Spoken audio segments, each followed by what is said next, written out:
Have you ever had an older person come to you and ask your age? Let's say you're 18 or 19 and they're like 40 years older than you. And they ask you the question, "How old are you?"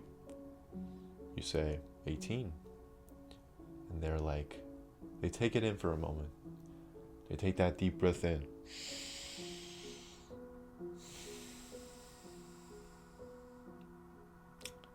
Wow, when I was your age, I had so much energy.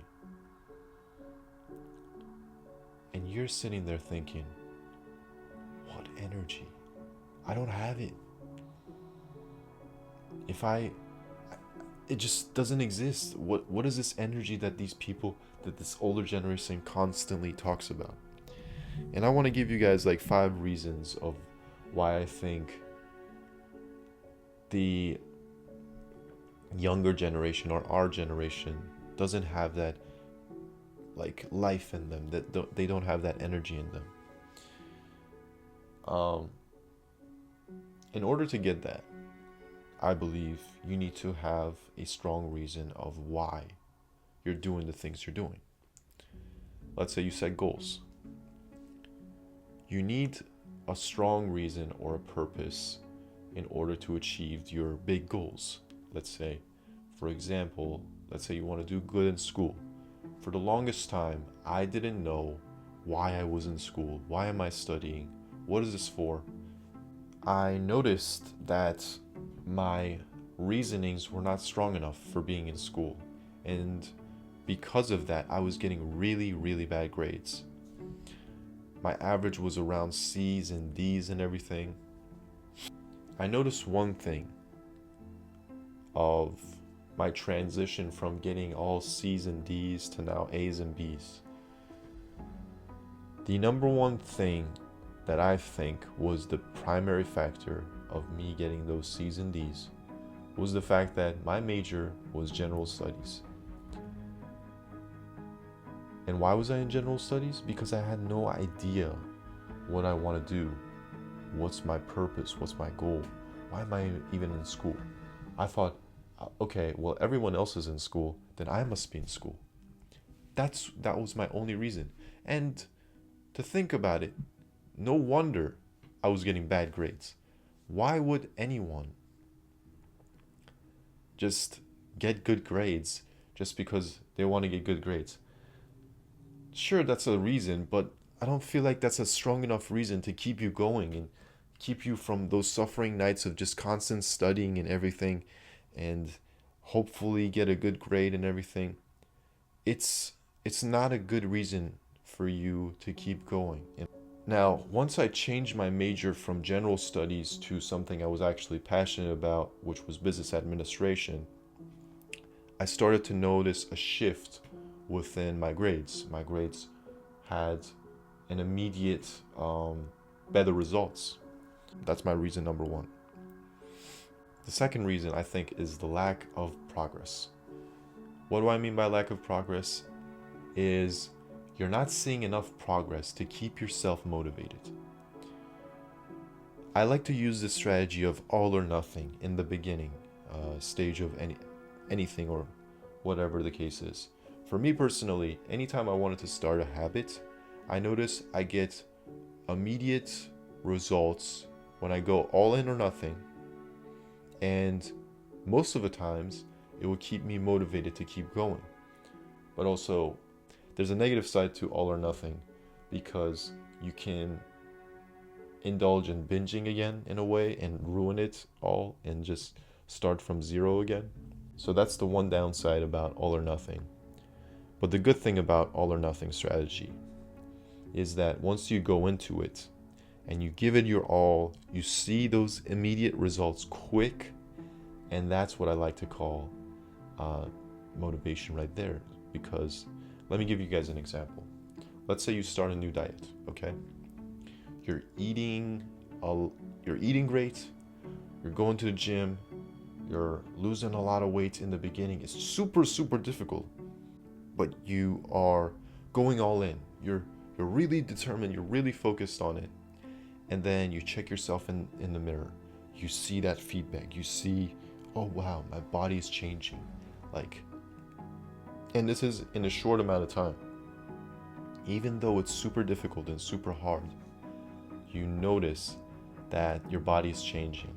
You're seeing progress. And that's one of my number one reasons why I can stay motivated. Reason number 3 is too much comfort.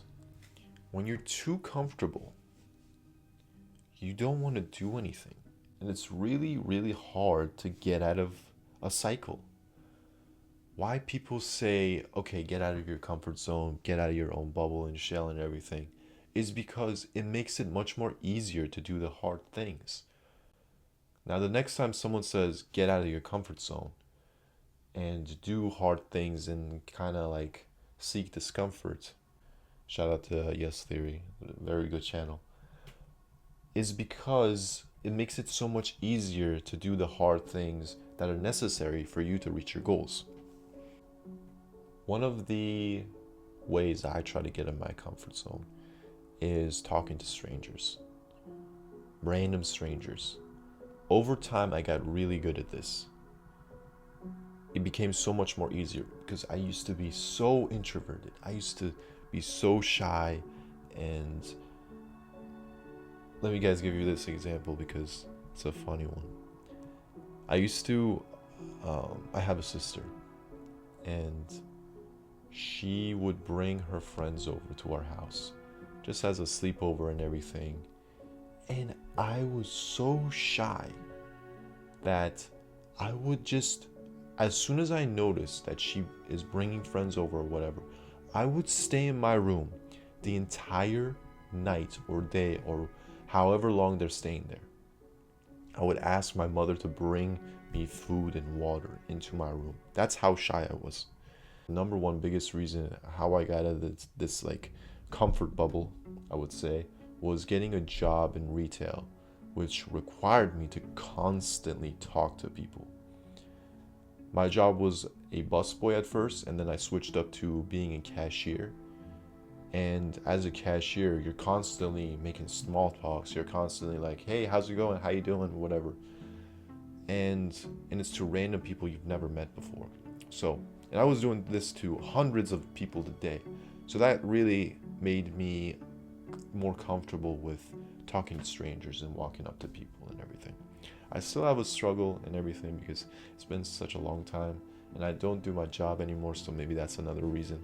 But I do have to get back into the flow and get back into the game again. 4th reason, lack of self-confidence. Now this is a big one because most of the times your self-doubt kicks in and it kills your progress. Once it kills your progress, it kills your motivation, and then that's when you're back in square one again. How do you get self-confidence? I don't want to give you guys like this, just be more self-confident, just fake it till you make it and all that BS.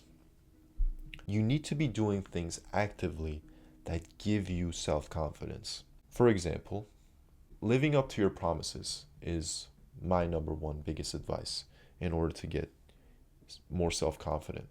Also, body language is a really big one. If you notice that you are becoming shy and everything, check your posture, man. Get those shoulders back, sit up straight, get your chest puffed out, and that's for immediate results. That might help you in short term and everything. But if we're talking long term, you need to have things that you're proud of. You're actively doing them and you're proud of them. My 5th reason is poor planning. Planning is a difficult one for me because I can plan things in the short term really well, such as my day or week. But when it comes to years and months, that's when it becomes super difficult for me to plan. And when I see people that plan months ahead, I'm always super confused because that's one life skill that I haven't really developed yet. But I can share with you guys the daily plan and the weekly plan. The weekly plan, I use it for my school. For school, what I do is every single week, I plan a week or 2 weeks ahead. So one day out of the week, let's say for example Mondays, I set aside to just schedule everything I have due for the next 2 weeks. For gym, I plan out every single workout I have to do for the next entire week. And I have a strict day of when I'm supposed to be scheduling everything weekly. For my day, I use a to-do list. For example, that's my to-do list right there. I write it down, I check it off, and I get it done. I also use timetables. I can explain to you guys if you want more in detail about each of these specific things. If you want that video, please leave a comment and everything, and I'll make a video about it. But timetables are really good if you are a really disciplined person and you can basically promise yourself, okay, from this period to this period, I will get this done. From that period to that period, I will get this done. But if you want something more flexible, like just list a bunch of things and try to get it done, to-do lists are your best friend, basically. It kind of is more flexible than timetables because you pretty much have to do everything you put down, but you do it in the order that you set up in the first place. For this, it's kind of flexible because I can either start with gym, I can either start with YouTube, I can either start with homework. And this is good for beginners that want to get into this planning and everything, and they kind of want a more flexible route. I don't recommend this for the long term because at some point you gotta have to put your emotions aside and your feelings aside and get things done according to plan. Get things done that need to be done in order, because sometimes you'll go to do the things that are most easiest first and you'll get those done, but the things that are super important and not so fun are gonna be never done. Basically, they'll be in the bottom of your to-do list and you'll be like, oh, I'll do it tomorrow. But all in all, I want to say thank you guys for watching. Please subscribe, please watch another video, maybe I'll plug it there. See you guys.